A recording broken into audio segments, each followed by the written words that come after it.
There is a particular kind of tired that arrives before anything dramatic has happened.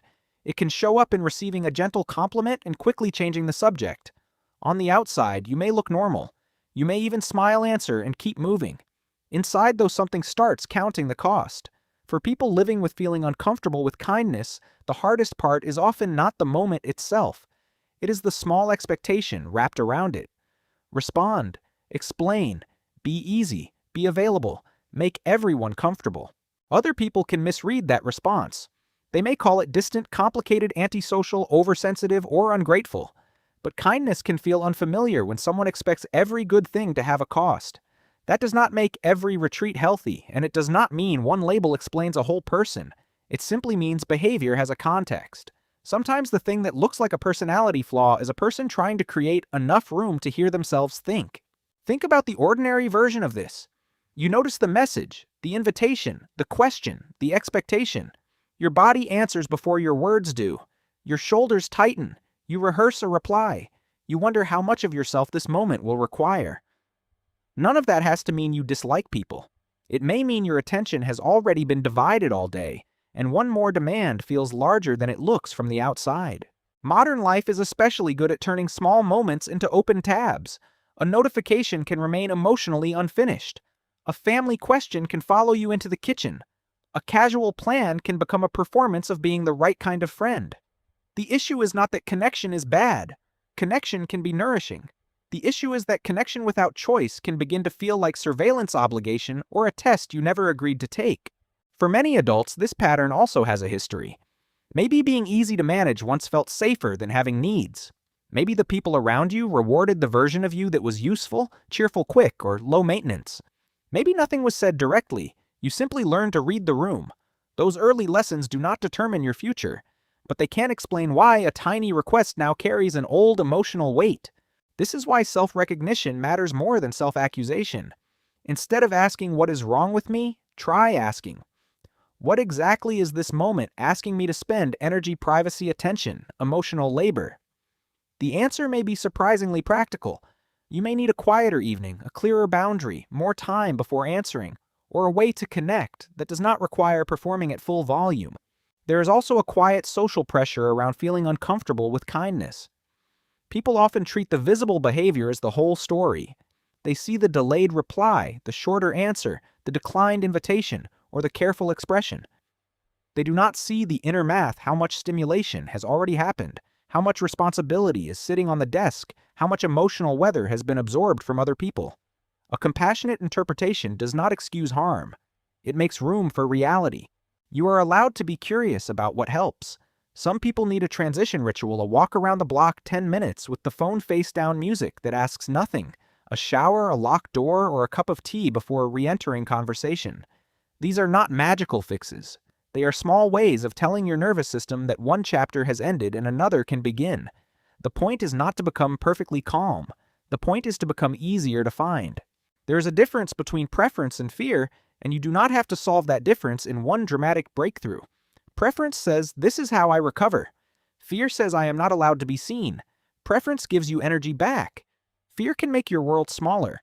Both can exist in the same person, sometimes on the same day. The useful question is not whether you are perfectly healthy.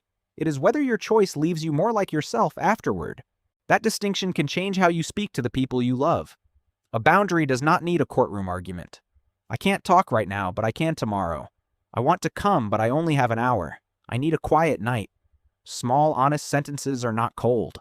They are often kinder than saying yes while silently disappearing inside the commitment. It can help to stop treating every uncomfortable feeling as a command.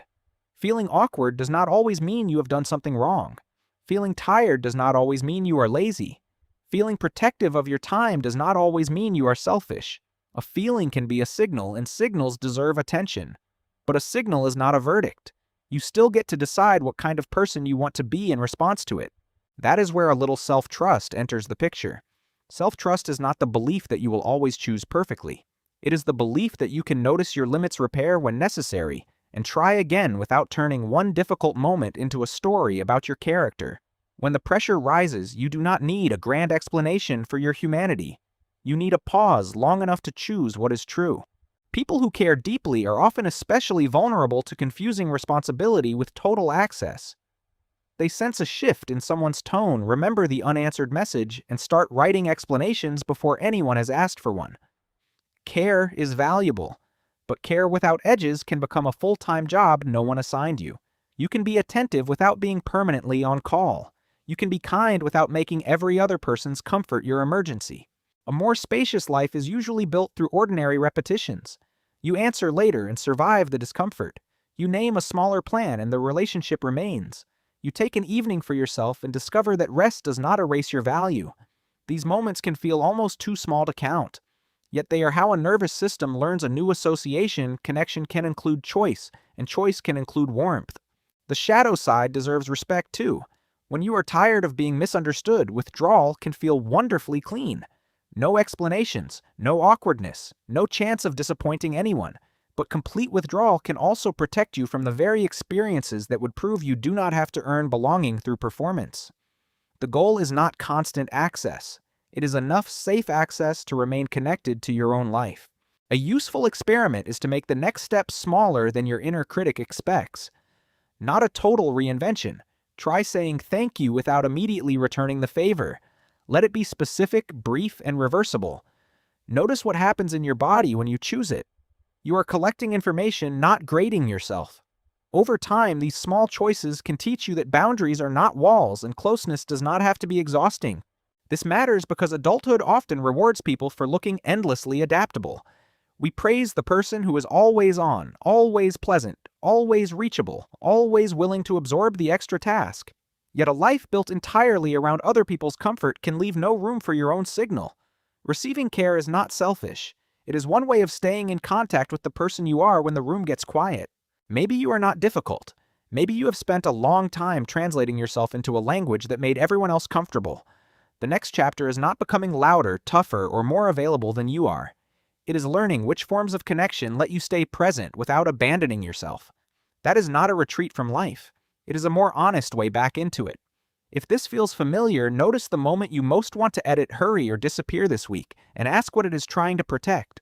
Deeply Wired is for general education and reflection, not diagnosis or mental health treatment.